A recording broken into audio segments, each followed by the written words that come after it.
श्रीमद् भागवत गीता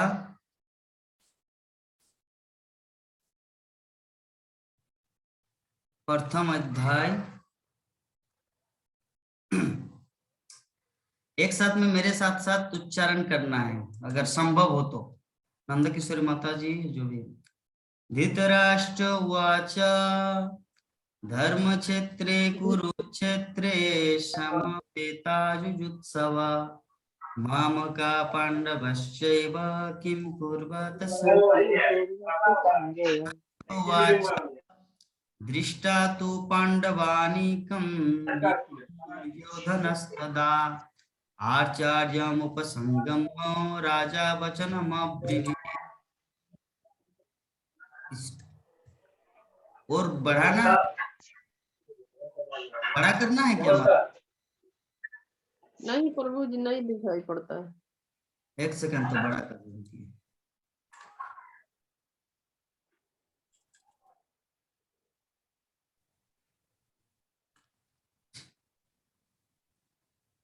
अभी दिख रहा है? जी प्रभु जी।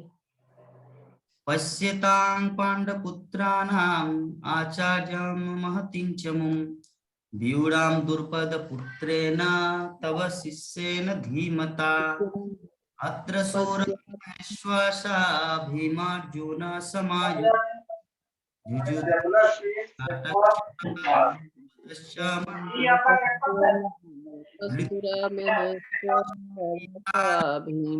राजस्य वीर्यवान् पुरुजित् कुन्ती भोजश्च शब्दश्च नरपुङ्गव युधामन्युश्च विक्रान्त उत्तमोजाश्च वीर्यवान् सौभद्रो द्रौपदेयश्च सर्व एव महारथा अस्माकं तु विशिष्टाजे तन्निबोधोदिजोत्तम नायका मम सैन्यस्य संगार्थतान् ब्रवीमि ते भवान् भीष्मस्य कर्णस्य कृपश्च समितिञ्जय अश्वस्थामा विकर्णश्च सोमदत्तस्थितैव च अन्ये च बहवः शूरा मदर्थे तक्त जीविता नानाशस्त्र प्रहरणा सर्वे युद्ध विशारदा अपर्याप्तं तदस्माकं बलं भीष्माभिरक्षितं पर्याप्तं तीदमेतेषां बलं भीमाभिरक्षितम् अयनेषु सर्वेषु यथा भागमवस्थिता भीष्ममेवाभिरक्षन्तु भवन्तः सर्व एव हि तस्य संजय नरहर्ष कुरु वृद्ध पितामह सिंहनादं विनद्यच्चे शंखं दद्मो प्रतापवान् ततो शंखश्च भर्यश्च पनबानक गोमुखा सहसैवाभयन्नन्त सशब्दमूलो भवत् ततः श्वेतेर्युक्ते महति सन्दने स्थित माधव पाण्डवश्चैव दिव्यशंखो प्रदद्मतु पाञ्चजन्यं ऋषिकेश देवदत्तं धनञ्जय कोण्डं दद्म महाशंखं भीमकर्म वृकोदरा अनंत विजयं राजा कुन्तीपुत्रो युधिष्ठिरा नकुलो सहदेवस्य शुभो स मणिपुष्पको काश्यश्च परमेश्वास शिखण्डी च महारथ धृष्टद्युम्न विराटस्य सात्यकिश्च पराजिता द्रुपदो द्रौपदेयश्च सर्वश पृथिवीपते सौभद्रश्च महाबाहु शङ्खदद्म पृथक् पृथक् सघोषो धार्तराष्ट्राणां हृदयानि व्यधारयत् नभश्च पृथिवीं चैव तुमुलभानुनादयन् अथ व्यवस्थितान् दृष्ट्वा धार्तराष्ट्रान् कपिध्वज प्रवृत्ते शस्त्रसम्पाते धनुरुद्धं पाण्डव ऋषिकेशं तदा वाक्यम् इदमाह महीपते अर्जुन उवाच सेनयोरुभयोर्मध्ये रथं स्थापयमच्युत जावदेत्ता निरीक्षेयं यद्दुकामान् अवस्थितान् कीर्मया सह योद्धव्यम् अस्मिन् समरुद्धमे जोत्स्यामान् वीक्षेयं जेतेत्नं समागता धातराष्ट्रस्य दुर्बुद्धे युद्धे प्रिय चिकीर्षव संजय उवाच एवमुक्तो ऋषिकेशो गुडाकेशेन भारत सेनयोरुभयोर्मध्ये स्थापिता रथोत्तमम् भीष्मदोर्न प्रमुखत सर्वेषां च महीक्षिताम् उवाच पार्थ पश्येतान् समवेतान् कुरुनीति तत्र पश्चात् सत्पार्थ पितॄनाथ पितामहः आचार्यन् मातुलः भ्रातॄन् पुत्रान् पुत्रून् सखींस्तथा ससुरान् शूद्रयश्चैव सेनयोरुभयोरपि तान् समीक्ष्य स कौन्तेय सर्वान् बन्धून् अवस्थितान् कृपया परयाविष्टो विषीदन्नम् अब्रवीत् अर्जुन उवाच दृष्ट्वेवं सजनं कृष्ण जुजुत्सं समुपस्थितं सीदन्ति मम गात्राणि मुखं च परिशुष्यति वेपुतुश्च शरीरी मे स्वरोमहर्षस्य जायते गाण्डीवं शास्त्रसे हस्तात् तच्चैव परिदह्यते न स शक्नोमवस्थातुं भ्रमतीव च मे मनः निमित्तानि च पश्यामि विपरीतानि केशव न च श्रियनो पश्यामि हत्ता स्वजनमाहवे न काञ्चे विजयं कृष्ण न च राज्यं सुखानि च किं नो राज्येन गोविन्द किं भोगैर्जीवितेन वा ये सामर्थ्ये काङ्क्षति नो राज्यं भोगा सुखानि च तैमेव स्थिता युद्धे प्राणां त्यक्ता धनानि च आचार्य पितरो पुत्रास्ते तथैव च पितामहा मातुला ससुरा पुत्रा श्याला संवदिनस्तथा एतान्न हन्तुमिच्छामि घ्नतोऽपि मधुसूदन अपि त्रिलोकराज्यश्च हेतुकुं महिमे कृते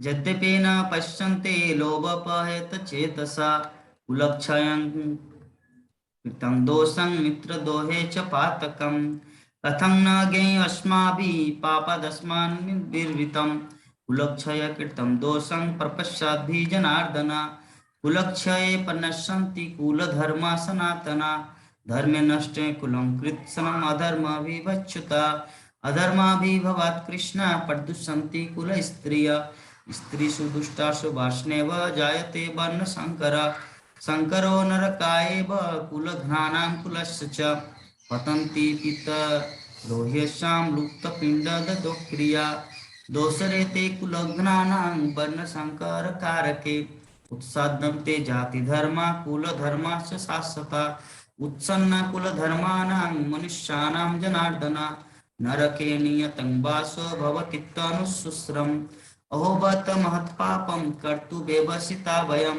यद्राज्यलोभ सुखलोभेन हन्तुं सजनमुद्धता यदि माम प्रतीकारम् अशस्त्रं शस्त्रपाणय धातराष्ट्रारणे क्षेमतरं भवेत् संजय उवाच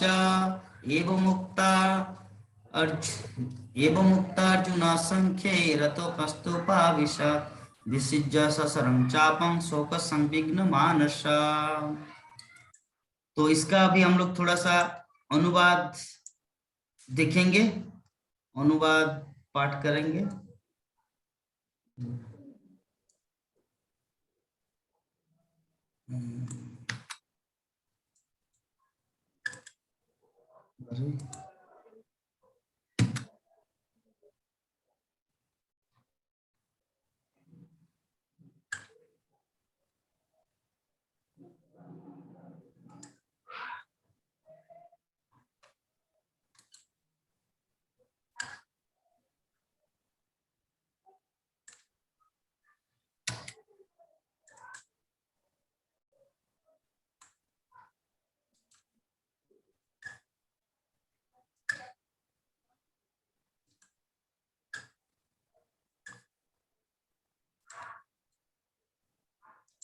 अनुवाद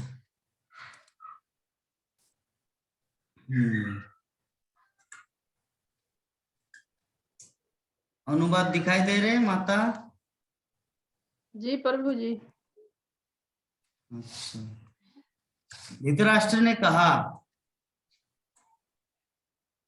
हे संजय, मेरे पुत्रों और पांडु के पुत्रों कि कुरुक्षेत्र में तीर्थ स्थान पर लड़ने की इच्छुक होने के बाद उन्होंने क्या किया। संजय ने कहा, हे राजा, पांडु के पुत्रों द्वारा सैन्य गठन में व्यवस्थित सेना को देखने के बाद राजा दुर्योधन अपने शिक्षक के पास गए और निम्नलिखित शब्द बोले, हे मेरे शिक्षक, पांडु के पुत्रों की महान सेना को निहारना इतनी कुशलता से आपके बुद्धिमान शिष्य द्रुपद के पुत्रों द्वारा व्यवस्थित किया गया है। यहाँ इस सेना में भीम और अर्जुन से लड़ने में समान कोई भी धनुर्धर है। जुजुधान, विराट और द्रुपद पुत्र जैसे महान योद्धा, धृतकेतु, चेकितान, काशीराज, पुरुजित, कुंतीभोज और शैब्य जैसे महान वीर शक्तिशाली सेनानी भी है। शक्तिशाली युधामन्यु, बहुत शक्तिशाली उत्तमोजा, सुभद्रा के पुत्र, द्रौपदी के पुत्र, ये सभी महान योद्धा रथ सेनानी है। लेकिन आपकी जानकारी के लिए, हे श्रेष्ठ ब्राह्मणों, मैं आपको उन कप्तानों के बारे में बताता हूँ जो मेरे सैन्य बल का नेतृत्व करने के लिए विशेष रूप से योग्य है। आप जैसे व्यक्तित्व है भीम, कर्ण, कृपा, अश्वत्थामा, विकार और सोमदत्त के पुत्र भूरिश्रवा, जो हमेशा युद्ध में विजयी होते हैं, और कई भी वीर है मेरी खातिर आपकी जान देने को तैयार है। ये सभी विभिन्न प्रकार के हथियारों से सुसज्जित है और सभी सैन्य विज्ञान में अनुभवी है। हमारी ताकत अथाह है और हम दादा भीम द्वारा पूरी तरह से संरक्षित है, जबकि पांडवों की ताकत भीम नहीं, इसमें पितामह भीम द्वारा सीमित है। आप सभी को, हाँ यहाँ पे भीष्म टाइपिंग बोले, आप सभी को पितामह भीष्म को पूर्ण समर्थन देना चाहिए, क्योंकि ये दुर्योधन बोल रहे हैं, ठीक है, क्योंकि आप सेना के फलाना में प्रवेश अपने अपने राजनीतिक बिंदुओं पर खड़े हैं। तब कुरुवंश के महान पराक्रमी योद्धाओं के पितामह भीष्म ने दुर्योधन को प्रसन्न करते हुए सिंह की दहाड़ जैसी आवाज करते जोर से अपना शंख बजाया। उसके बाद शंख, ढोल, बिगुल, तुरही और सिंह सभी अचानक बज गए और संयुक्त ध्वनि गिड़गिड़ाहट वाली थी। दूसरी ओर सफेद घोड़े और खींचे वाले एक महान रथ पर सवार भगवान कृष्ण और अर्जुन दोनों ने अपने दिव्य शंख बजाए। भगवान कृष्ण ने पांचजन्य नामक शंख बजाया, अर्जुन ने देवदत्त को बजाया, फिर भीम, तामसिक, भक्षक और कठोर कार्यों को करने वाले ने पौर नामक अपना भयानक शंख बजाया। कुंती के पुत्र राजा युधिष्ठिर ने अपना शंख अनंत विजय और नकुल और सहदेव ने सुघोष और मणिपुष्पक को फूंका। महान धनुर्धर का काशी का राजा, महान योद्धा सिंह का धृष्टद्युम्न, विराट, अजय, सात्यकी, द्रुपद, द्रौपदी के पुत्र अन्य है राजा है, सुभद्रा के शक्तिशाली सशस्त्र पुत्र, सभी ने अपने अपने शंख बजाए। इन अलग अलग शंखों के फूंकने से हड़कंप मच गया। आकाश और पृथ्वी दोनों में कंपन करते हुए इसने धृतराष्ट्र के पुत्रों के हृदयों को चकनाचूर किया। कितना समय है? और ओ बाबा, 1 मिनट समय है और नहीं होगा, और 1 मिनट में ऑटोमेटिक बंद हो जाए। ये हम वांछा को कर देते हैं। हम बोले थे 15 मिनट, देखिए पक्का 5-15 हो गया। 1 मिनट में ऑटोमेटिक खत्म हो जाएगा। 39 मिनट 22 सेकंड हुआ और 25 सेकंड के अंदर ये मीटिंग कैंसिल हो जाएगा। तो चलिए हम लोग वांछा कल्पतरु करते हैं और भगवत गीता हम लोग पढ़ेंगे भविष्य में, चिंता नहीं। भगवत गीता को भी साथ साथ में पढ़ेंगे हम लोग। जैसे लक्ष्मी अभी रोज एवरीडे कृष्ण लीला का ये दे रहे हैं, तो कृष्ण लीला जैसे ही खत्म हो जाएगा तो भगवत गीता शुरू करेंगे। आप लोग कौन कौन कृष्ण लीला सुन रहे हैं? नंद किशोर माता जी सुन रहे हैं? रोज दिन तो नहीं सुन रहे हैं प्रभु जी। अच्छा, विवाह माता रोज दिन नहीं